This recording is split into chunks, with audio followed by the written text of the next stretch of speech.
नरेंद्र मोदी सरकार के इतिहास में 8 अगस्त 2024 वो पहली तारीख थी जब सरकार के बिल को मंजूरी नहीं मिली और उसे जॉइंट पार्लियामेंट्री कमेटी के पास भेजना पड़ा। ये वही तारीख थी जब इतिहास में पहली बार मोदी सरकार को राज्यसभा से अपना बिल वापस लेना पड़ा। और इसके साथ ही पहली दूसरी मोदी सरकार और तीसरी मोदी सरकार का अंतर साफ साफ समझ में आ गया।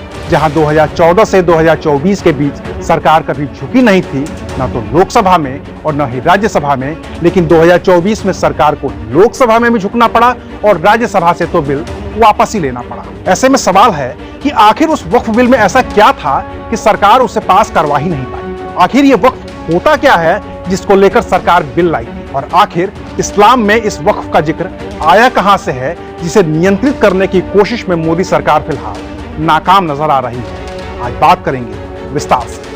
नमस्कार, मैं हूं अविनाश और आप देख रहे हैं अनकट। पहले भारतीय रेलवे, उसके बाद भारतीय सेना और उसके बाद तीसरे नंबर पर इस मुल्क में अगर किसी एक संस्था के पास सबसे ज्यादा संपत्ति है तो वो है वक्फ बोर्ड। पूरे देश में इतनी जमीन कि अगर उसे एक साथ कर दिया जाए तो देश की राजधानी दिल्ली जैसे कम से कम 3 शहर बसाए जा सकते हैं। कुल करीब 9,40,000 एकड़ जमीन। लेकिन अब इसी वक्फ बोर्ड को लेकर संसद में जो बिल आया है उसने सत्ता पक्ष और विपक्ष को एक दूसरे के खिलाफ खड़ा कर दिया है। तो आखिर ये वक्फ बोर्ड है क्या? इसके पास इतनी जमीन आई कहां से? आजादी के बाद से अब तक इन जमीनों की देखभाल कौन करता है? इन जमीनों से होने वाली आमदनी कहां खर्च होती है? और अब मोदी सरकार ने ऐसा क्या बदलाव कर दिया है कि पूरे देश में हंगामा मच गया है? चलिए एक एक करके सभी सवालों का जवाब तलाशने की कोशिश करते हैं। वक्फ का मतलब क्या है?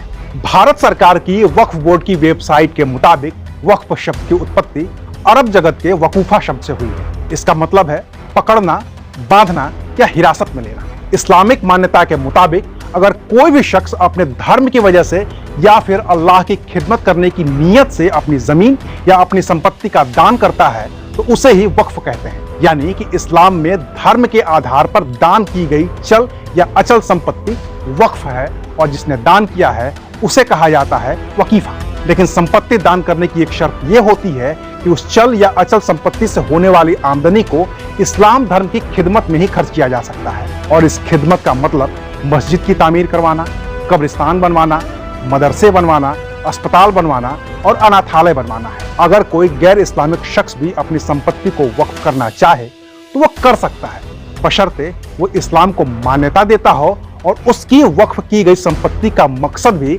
इस्लाम की खिदमत। इस्लाम में कहां से आया वक्फ का कॉन्सेप्ट? इस्लाम में वक्फ का कॉन्सेप्ट पैगंबर मोहम्मद साहब के ही वक्त से है। भारत सरकार की वक्फ बोर्ड की वेबसाइट के मुताबिक एक बार खलीफा उमर ने खैबर में एक जमीन का टुकड़ा अपने कब्जे में लिया और पैगंबर मोहम्मद साहब से पूछा कि इसका सबसे बेहतर इस्तेमाल किस तरह से किया जा सकता है। तो पैगंबर मोहम्मद साहब ने जवाब दिया कि इस जमीन को कुछ इस हिसाब से इस्तेमाल करो कि अल्लाह के दिखाए रास्ते के जरिए ये जमीन इंसानों के काम आए। इस जमीन को किसी भी तरह से न तो बेचा जा सके, न ही किसी को तोहफे में दिया जा सके, न ही इस पर किसी तरह से तुम्हारे बच्चे या आने वाली पीढ़ियां काबिज हो सके। इसके अलावा एक और मान्यता है कि 570 ईसा पूर्व मदीना में खजूरों का एक बड़ा बाग था।